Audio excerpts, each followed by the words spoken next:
Snow White and the Queen. Once upon a time, there lived a king and queen who longed for a baby. One winter day, as the queen sat sewing by an open window, she pricked her finger with her needle. 2 drops of blood fell and landed on the snow. The queen noticed how striking the scarlet blood appeared against the dazzling white, all surrounded by the ebony window frame. I want a girl with skin as white as snow, lips as red as blood, and hair as black as ebony. She wished aloud. Not long afterward, the king and queen had a baby girl, just as the queen had envisioned. The girl's skin was as white as winter snow, so they named her Snow White. When the girl was still an infant, the young queen died. The king had grief-stricken, but eventually his loneliness led him to a new wife.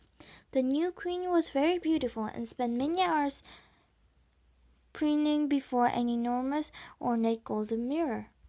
She became obsessed with their appearance and cast an enchantment upon her beloved mirror. Mirror, you must reveal anything I wish to know and never ever lie, the queen commanded. The mirror shimmered in response. Who is the most beautiful in all the world? The queen asked. You are the most beautiful, my queen, the mirror replied, and the queen sighed with satisfaction. Each time she asked, the mirror answered the same, and each time the queen was soothed and reassured. For a while, years passed in peace, but when Snow White turned 16, the queen inquired again, Who is the most beautiful in all the world? The mirror shimmered and held its silence. The queen hissed, You know that you cannot lie. Snow White is the most beautiful, admitted the mirror. The queen blazed with envy, but knowing the king adored his daughter, she stifled it for a time. Later that year, however, the king was called away to war. The next day he departed. The queen summoned a hunter to the palace. Take this girl into the forest, she spat, shoving Snow White toward him, and kill her. The hunter knew the queen was cruel to servants who disobeyed, so with a heavy heart he ushered the girl deep into the woods. Please, begged Snow White, if you let me live, I'll stay in the forest and never return. The hunter could not bear to harm Snow White, so he let her escape, assuming wild animals would soon complete the job that he could not. Snow White fled through the undergrowth, alone and afraid. Just as her strength ebbed and her fingers stiffened with cold, she spied a curious little cottage with a wisp of smoke rising from its chimney. Inside was a table with 7 chairs, 7 plates, and 7 goblets, though no one appeared to be home. In the next room she found 7 little beds. Exhausted, she curled on one and soon fell asleep. When Snow White awoke, she was surrounded by 7 men, all in heavy work clothes, all smiling kindly, and all the half her size. Don't be afraid, one said. We're merely miners who spend each day tunneling for gold in the mountains. And who might you be? When Snow White explained who she was and told her about them by the queen, the dwarfs grew grave. You can hide here as long as you wish, but if the queen learns that you are alive, she may come back. She may come for you yet. Another dwarf warned Snow White, When we are away, never let anyone in. Meanwhile, as soon as the hunter returned to the palace alone, the queen rushed to her mirror. Who is the most beautiful in all the world? She demanded. The mirror shuddered, and the queen's eyes narrowed. Snow White, hiding with dwarfs in the mountains, is still the most beautiful, the mirror finally replied. The queen grew nauseated with envy and could not rest while the girl was still alive. Disguising herself as an old peddler, the queen collected a bag of ribbons and buttons and set out through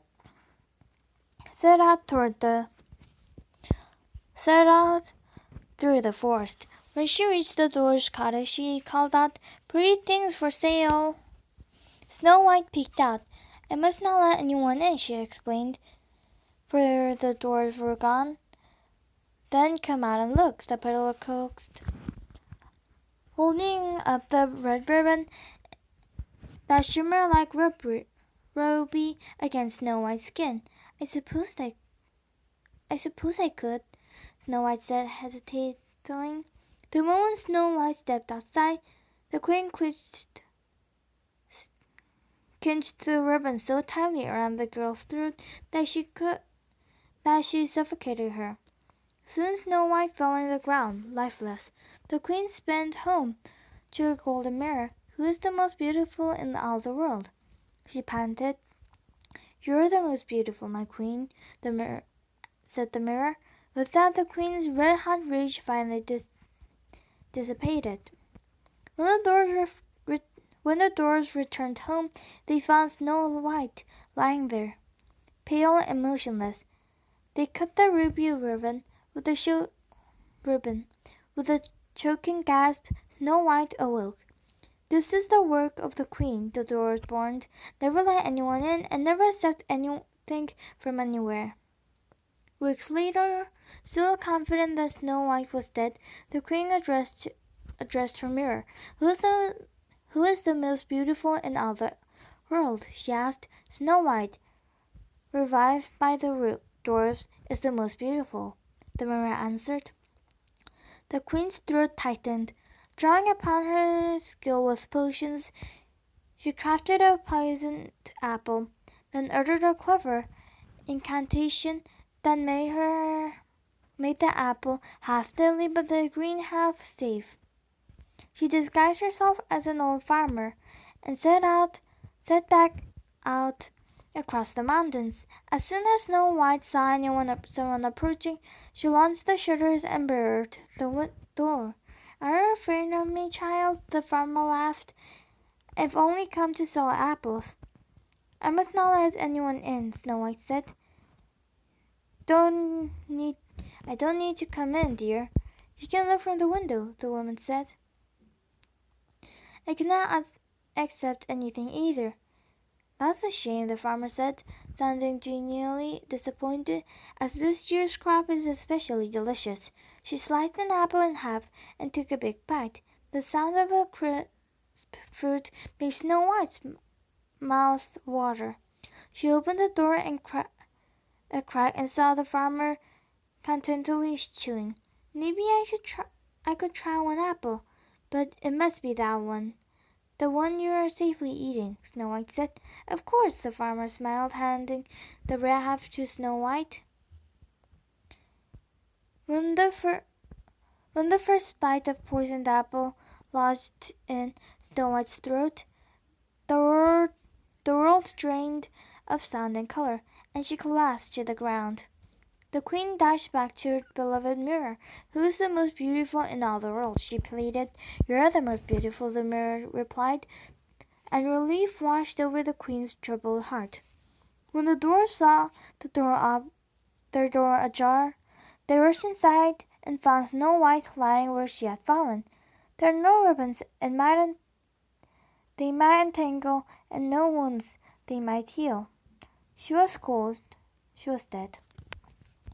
The dwarfs could not bear to bury Snow White, so they constructed a delicate coffin of golden glass and laid her rest on the mountainside. Snow White appeared merely asleep, as beautiful as ever. Months after, the dwarfs spotted the king's party returning from war. "We should bring poor Snow White back to her father," the dwarfs decided, since the queen cannot hurt her anymore. The 7 dwarfs friendly bore the glass coffin through the forest. At the palace, the queen reunited with the queen, who seemed uncommonly shorn. "And where's my daughter?" the king asked.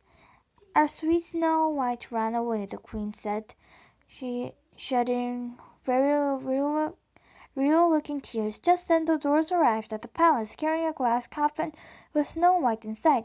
Sobbing, the king lifted her daughter from the coffin. He embraced her so fiercely that the apple of her throat was dislodged. Snow White's eyelids fluttered. She was alive. The king and the dwarfs were so overjoyed that they did not notice the queen flying up in the palace steps to her chamber in a blind rage. She could never be the most beautiful as long as Snow White lived. Unless who's the most beautiful in the world? She demanded to the mirror. No, the queen exploded. I am the most beautiful. I am. Tell me that I am the most beautiful. My queen, I cannot lie. And Snow White is the most. No, screamed the queen. I am the most beautiful, and you will tell me so. The mirror shuddered. For the final time, tell me, the queen shrieked. The mirror wobbled like water and crackled like ice. My queen, it begged, but the queen's spell was still too strong, and the mirror could not lie. The mirror shattered, sending shards of glass flying in all directions. One shard fell straight into the queen's heart, killing her. With the jealous queen gone forever, Snow White was safe at last. The king offered to reward the dwarfs, but they asked only that Snow White visit their mountain cottage now and then. Snow White and the queen was glad to oblige, and all of them lived happily ever after.